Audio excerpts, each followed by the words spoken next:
peace rallies and educate the community about violence. The thought is, find the need, utilize your agency. If you're at an agency, utilize that agency.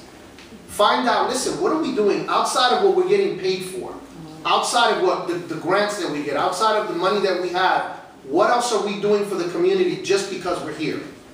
You know, as you guys hear, you're going to get amazing information here on top of what you've already gotten. This is an amazing experience. When you leave here, what are you going to do with it? What are you doing with it now? Don't waste it. Don't say, you know, I went and I learned this and wow, that was amazing. Let me put it on my resume. What are you doing with it? You know, how much of what you've learned already are you sharing with family? Are you sharing with friends? Are you sharing with neighbors? You know, if you have an idea, if you already know of a need in your community, how are you going to utilize what you've learned in LPI to help that need? You know, what, if anything, are you already doing that you can say to us, say, listen, we can use support in this. Can you guys help us with this?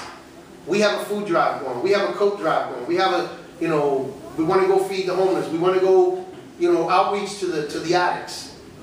Because I'll tell you, one of my biggest disappointments, and I'm going to put it out there, when I worked at Congreso was I did outreach with the homeless and the sex workers. And other people who were doing HIV services said to me, I'm not working with those people. And I said, the people that are highest at risk you refuse to work with, when this is your job to educate them, I said, fine, I'll do it, don't worry about it. You know, they did nightclubs and pharmacies and bars. They loved that. But they couldn't handle working with the population that was the most in need. And this is what happens.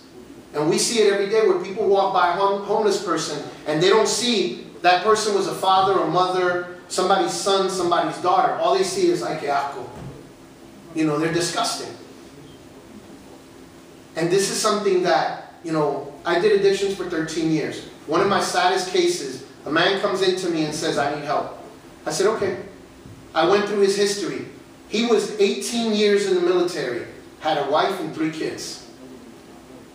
He stopped on I-95 to change a tire, got hit by a car, broke his back. He ended up a year at Hahnemann Hospital in a body cast on morphine. Unfortunately, they say that intelligent people have no common sense. The brilliance of the hospital, no one ever thought, this man has been on morphine for a year. He's going to need to be detoxed. They sent him home with a bottle of Percocets. It wasn't enough.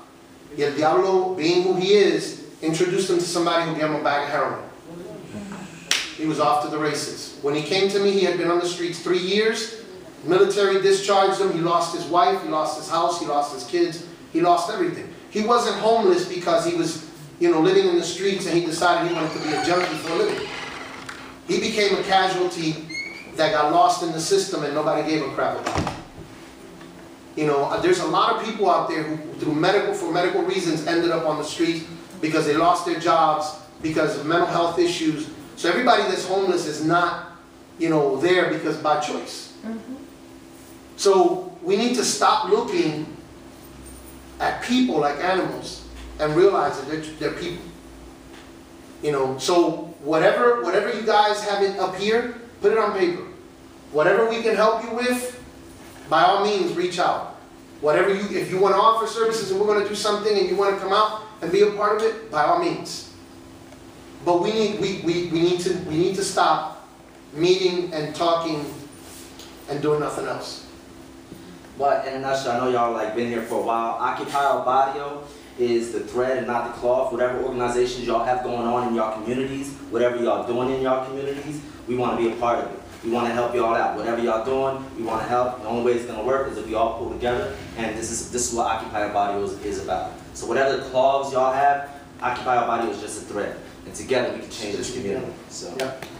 And then I just ask that, you know, you gotta remind yourself that you change the world every day. Because you being here, you give someone permission to do this the next cycle. When you provide support to someone, you give permission for somebody else to do it. So when you live big and you understand your power, you give permission for other people to feel it, to live in it, and to thrive in it. And if you could change the way people hear, see, feel, or experience the world, then you change the world. And it is our hope that we all leave whatever space that we're all joining together to talk about change, that we leave there more powerful than we were when we came in and ready to start creating that change so other people can see it and then know that they can do it. Our issue is that we don't live in our power. We think that we don't have any impact. We think that we are always hiding, that no one sees us. People see us. And if we begin to know that people see us, then people will honor us. But that can only come if we honor ourselves in our community. So I ask that you continue to change the world. If you don't want to do it for yourself, I ask that you do it for me. If you don't do it for me, I ask that you do it for my son, who would then inherit the world that you would make more powerful. And I humbly thank you for your time.